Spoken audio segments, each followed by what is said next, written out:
c'est quelqu'un qui fait la une, en tout cas, auprès de l'oligarchie, hein, pas auprès de la rue on a rien à foutre de lui, mais auprès de l'oligarchie, il se trouve que cette personne se nomme donc Harlem Désir, Jean-Paul de son vrai nom,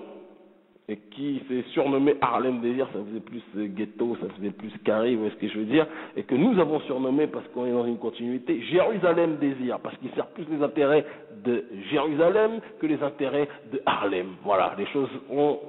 besoin en tout cas d'être énoncées, on les énonce clairement et simplement. Harlem Désir, c'est, vous savez, l'ancien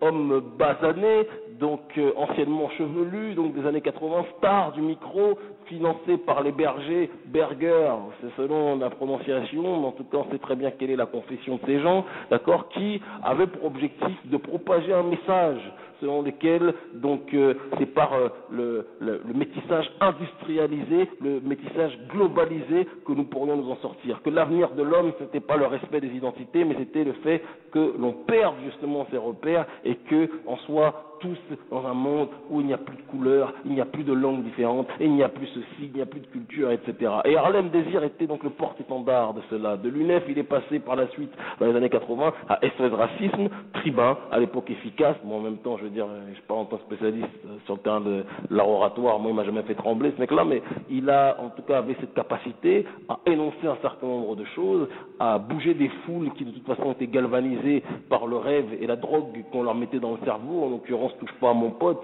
ou touche pas à ma pute, parce que quelque part c'était la pute du système que Harlem ou Jérusalem Désir était, et ce qu'on a constaté, ce qu'on a pu observer, c'est qu'au final, il faisait en sorte de propulser les Noirs et les Arabes dans un rêve où il servirait de crash test à l'oligarchie, donc française, crash test, puisqu'en réalité, il permettait de faire croire que c'était la lutte, non pas pour la dignité ou pour le respect de soi, mais la lutte. Et là je dis, j'ai pas peur, j'ai envie de dire, de quelconque censure qu'elle soit, la lutte pour le droit d'une minorité qui est différente, mais qui crache, qui ne montre pas tout le temps sa différence, qui est installée dans tous les secteurs de la société, une société qui généralement est capable de bien pouvoir visualiser qui est différent et qui ne l'est pas, mais eux, on les appelle les caméléons, et ces gens-là ont bien compris qu'en prenant des marionnettes qui ont des couleurs cette fois-ci différentes, qui ont des couleurs qui sont cette fois-ci visibles, en faisant en sorte d'ériger ces marionnettes en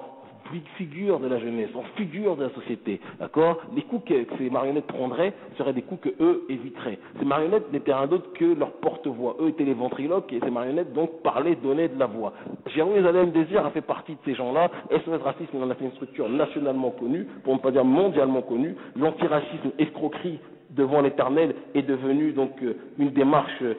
honorable selon leur propre paradigme, d'accord? Et ce personnage-là, donc au fur et à mesure, bon, il y a eu des histoires de corruption et des histoires donc d'emplois fictifs, il y a eu un certain nombre de choses qui ont été effectuées autour de Jérusalem Désir, mais bon, quand on entend son prénom, il est normal qu'il y ait des notions d'emploi fictifs qui soient présentes dedans, tout est fictif, c'est ces gens-là, vous le savez, et de l'autre côté, in fine, il a réussi au fur et à mesure, ce qui était logique, il est rentré dans la niche, un chien rentre toujours dans sa niche pour dormir, il est rentré dans sa niche qui était donc le parti sioniste, excusez-moi, le parti socialiste. Dans ce parti socialiste-là, il a rasé ses cheveux, sa petite moumoute, parce que là, Jérusalem, t'es chez les patrons, il faut pas faire trop broussailleux, si tu vois ce que je veux dire, et il faut marcher dans les clous. Donc fini les discours grandiloquents, fini les provocations, il n'y a plus de prise de position contre la guerre du Golfe, on l'a tapé sur les doigts, Jérusalem, on lui a dit, mon petit, ici ce n'est pas comme ça, c'est génération mûre des lamentations, on n'est pas là pour s'opposer à la guerre du Golfe, ça va servir les intérêts d'Israël, soumets-toi, prosterne-toi, c'est de cette patrie dont est issue ta maman. Voilà, c'est quelque part, en gros, le logo, ce qu'on lui a donné, le raisonnement qu'on lui a donné, c'est ce qui lui a permis à Jérusalem d'avancer. Il a fait ses classes, il s'est rangé auprès d'un homme extrêmement viril, Bertrand Delanoë, Notre-Dame de Paris, et au fur et à mesure, il a navigué entre les eaux. Pour ne pas dire naviguer entre autres choses, parce qu'au Parti socialiste aussi, ils sont spécialistes d'un certain nombre de domaines. Bertrand Delanoë vous en dira quelque chose. Et donc, au fur et à mesure, en étant silencieux, en ne faisant pas de vagues, en apprenant sa leçon politique par cœur, au contraire d'une Ramayad, qui elle aussi est une vendue, mais avait au moins le mérite de faire quelques vagues, même si c'était pas sur le terrain de la dignité. Mais lui, il marche sur le passage clouté, pas de bêtises, il marche pas en dehors des clous, et c'est un bon Playmobil qui n'a pas d'ego, qui par conséquent peut servir de l'ego à l'oligarchie qui nous brise les os. Ensuite, lorsque Martine Aubry arrive en fin de mandat, évidemment, des discussions, des réflexions se font et on essaie de voir qui sera la personne qui sera la plus apte à être une marionnette obéissante, qui ne fera pas trop de bruit en ces temps de crise. Et donc le consensus s'est fait sur Jérusalem Désir qui, encore une fois, prolonge le schéma, le raisonnement qui est le nôtre depuis un certain temps, qui est que l'intégration dans une maison au feu ne fera pas en sorte que la maison deviendra de l'eau. Les flammes restent les flammes. Barack Obama a montré la voie dans un pays qui est l'un des pays les plus impérialistes de tous les temps. Les États-Unis, Barack Obama a montré ce qu'il était capable de faire en tant que criminel de guerre. Harlem Désir et Jérusalem Désir, là aussi, montrent dans un parti qui s'est toujours spécialisé dans l'infantilisation des masses africaines. Jérusalem Désir montre encore une fois que l'avenir appartiendra à une oligarchie, en tout cas en France, d'accord, qui est capable de manipuler les immigrés, capable de leur faire croire qu'ils sont chez eux alors qu'ils ne le sont pas, et surtout, pire encore,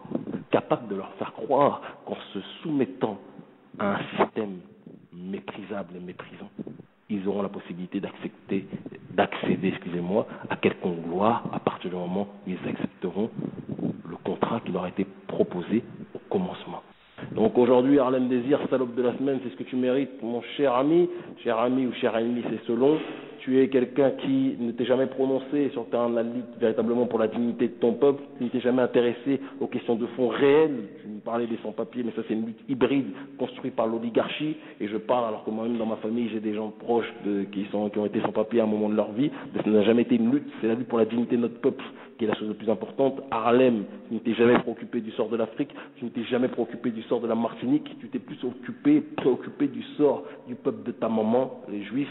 Et voilà, il y a des gens bien dedans, ils ne sont pas très nombreux, mais il y en a. Mais malheureusement, à force toujours de parler de ces gens-là, de crier, chanter au loup de l'antisémitisme, d'accord, de succomber aux sirènes de cette oligarchie-là, et de ne jamais te préoccuper des problèmes véritables de ton peuple, tu es devenu ce que nous exécrons le plus, en l'occurrence un tapis sur lequel toutes les déjections sont essuyées. C'est ce que tu apprécies visiblement. J'espère que tu auras l'année suffisamment ouverte pour pouvoir tout recevoir, car en termes de premier secrétaire, qui dit secrétaire dit que tu vas recevoir un certain nombre, mon cher ami, de dossiers dans ce qui te sert de raie aujourd'hui. Jérusalem Désir, shalom aleichem à toi. Comprenne qui pourra, c'était ma première salope de la semaine.